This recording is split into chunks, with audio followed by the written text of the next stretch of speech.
Assalamualaikum warahmatullahi wabarakatuh. Perkenalkan, saya Tasya Iyah dari kelas 7E dengan NPM 1911100204.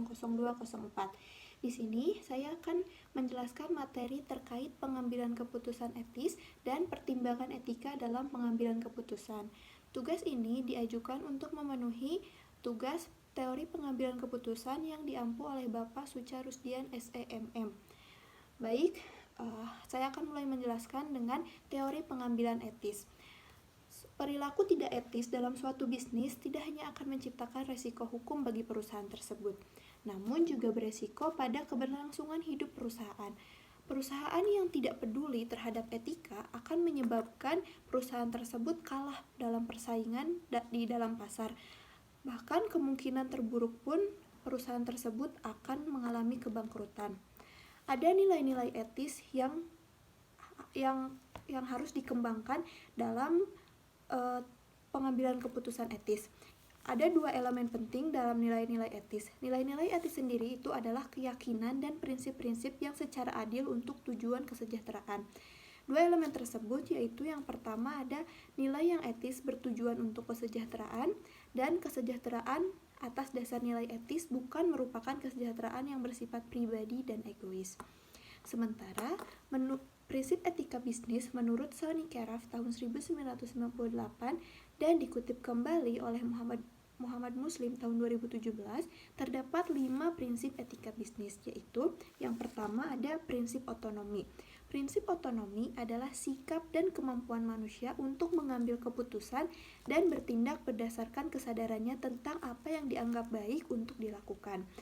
Lalu yang kedua ada prinsip kejujuran. Prinsip kejujuran merupakan prinsip yang paling mendasar dalam mendukung keberhasilan usaha bisnis. Lalu yang ketiga ada prinsip keadilan. Prinsip keadilan ini menuntut agar setiap orang diperlakukan secara sama sesuai dengan aturan yang adil dan sesuai dengan kriteria yang rasional, objektif, serta dapat dipertanggungjawabkan. Yang keempat, ada prinsip saling menguntungkan atau mutual benefit principle. Prinsip ini menuntut agar bisnis dijalankan sedemikian rupa sehingga menguntungkan untuk semua pihak. Yang terakhir ada prinsip integritas moral. Prinsip integritas adalah suatu konsep berkaitan dengan konsistensi dalam tindakan-tindakan, nilai-nilai, metode-metode, ukuran, prinsip, ekspektasi, dan berbagai hal yang dihasilkan. Orang yang berintegritas berarti memiliki pribadi yang jujur dan memiliki karakter kuat. Lalu ada pengambilan keputusan yang etis dalam konteks pribadi dan profesional. Yang pertama, menentukan fakta-fakta yang dibutuhkan. Yang kedua, mengenali terlebih dahulu sebuah keputusan atau permasalahan sebagai sebuah keputusan atau permasalahan sebagai sebuah keputusan yang bersifat etis atau permasalahan etis. Lalu yang ketiga ada mengidentifikasi dan mempertimbangkan semua pihak yang dipengaruhi oleh sebuah keputusan. Lalu yang keempat ada dengan mempertimbangkan alternatif-alternatif yang tersedia. Yang terakhir, mengambil keputusan harus tetap dilakukan seperti apapun kondisinya. Lalu ada pengambilan keputusan yang etis dalam konteks tanggung jawab pemberi kerja dan hak karyawan. Yang pertama, ketahui dulu isu-isu di tempat kerja. Yang kedua ada bagaimana parameter dan hubungan kerja. Yang ketiga ada perampingan, dan yang keempat kesehatan dan keselamatan kerja. Lalu, ada pengambilan keputusan yang etis dalam konteks penggunaan teknologi dan privasi di tempat kerja. Yang pertama, yaitu kejujuran dan akurasi. Yang kedua, menghargai privasi setiap karyawan. Yang ketiga, menghargai hak-hak kepemilikan dan rasa aman. Lalu yang terakhir ada akuntabilitas. Selanjutnya, pengambilan keputusan yang etis dalam konteks pemasaran. Adapun yang harus dimiliki yaitu kejujuran, keadilan, kesehatan, keselamatan bagi konsumen. Selanjutnya, pengambilan keputusan yang etis dalam konteks tata kelola perusahaan, akuntansi, dan keuangan. Yang harus diperhatikan yaitu yang pertama ada standar, independensi, yang ketiga seleksi, keempat kepemimpinan, 5 tenaga ahli, 6 budaya, dan yang ketujuh tanggung jawab. Dari selanjutnya yaitu terkait pertimbangan etika dalam pengambilan keputusan. Etika sendiri berasal dari bahasa Yunani yang diambil dari kata ethos dalam bentuk jamaknya yaitu taeta yang berarti adat istiadat atau kebudayaan.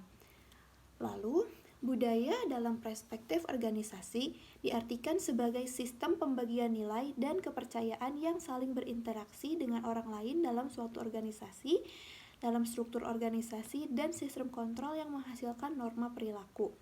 Adapun secara singkat, budaya adalah hasil karya cipta manusia yang dihasilkan dan telah ditetapkan sebagai bagian dari tata kehidupan sehari-hari. Adapun komponen budaya yaitu ada nilai. Yang pertama ada nilai. Nilai sebagai sebuah keyakinan tentang apa yang benar dan apa yang salah.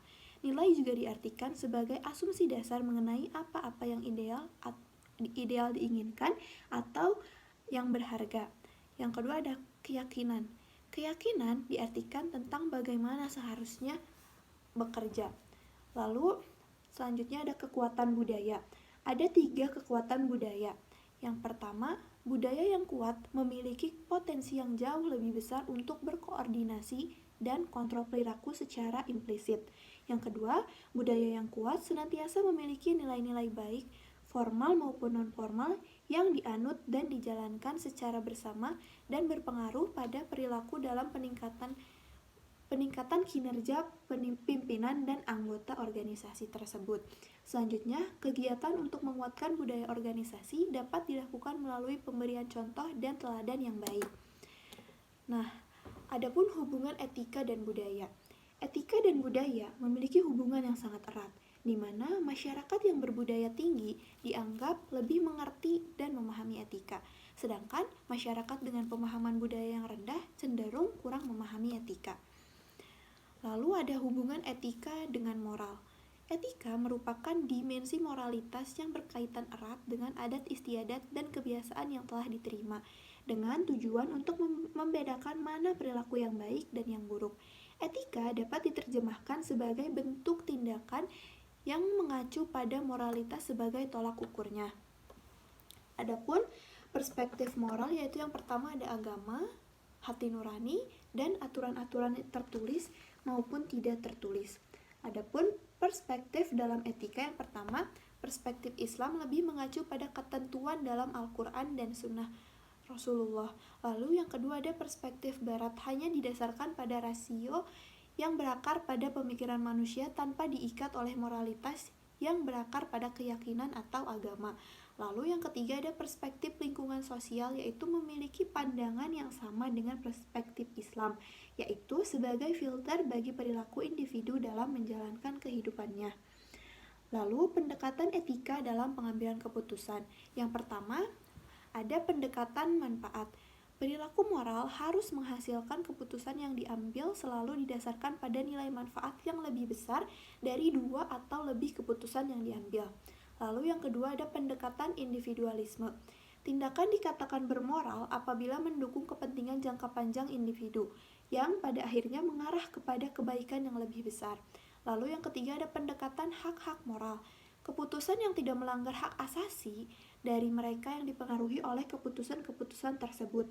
Lalu yang keempat ada pendekatan keadilan, yaitu keputusan-keputusan moral harus memenuhi nilai keadilan, kewajaran, kesetaraan, dan tidak memihak. Adapun pertimbangan etika dalam pengambilan keputusan. Hal pertama yang harus dilakukan yaitu penentuan tujuan. Selanjutnya ada proses pengambilan keputusan. Selanjutnya penerapan tindakan yang akan dipilih, dan yang terakhir pengawasan berkelanjutan terhadap konsekuensi yang diambil dari keputusan yang sudah dijalankan. Lalu ada permasalahan terkait dengan etika bisnis. Yang pertama, ditemukannya tindakan-tindakan perusahaan yang bersifat merugikan bagi masyarakat. Lalu yang kedua, adanya tindakan insider trading dalam bidang perdagangan. Yang ketiga, keputusan bisnis yang mengedepankan keuntungan jangka pendek dengan tidak memikirkan dampak dalam jangka panjangnya.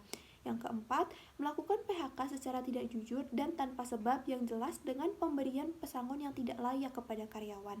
Yang kelima, perusahaan tidak memberikan fasilitas jaminan kesehatan atau asuransi kesehatan dan dana pensiun dengan alasan laba yang diperoleh perusahaan masih kecil.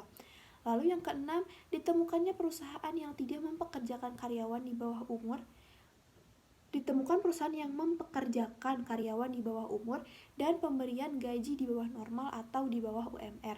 Yang terakhir, masih lemahnya undang-undang dan peraturan yang berhubungan dengan etika bisnis, ketenagakerjaan, dan lingkungan hidup. Sekian materi yang dapat saya sampaikan. Mohon maaf apabila ada kesalahan. Wassalamualaikum warahmatullahi wabarakatuh.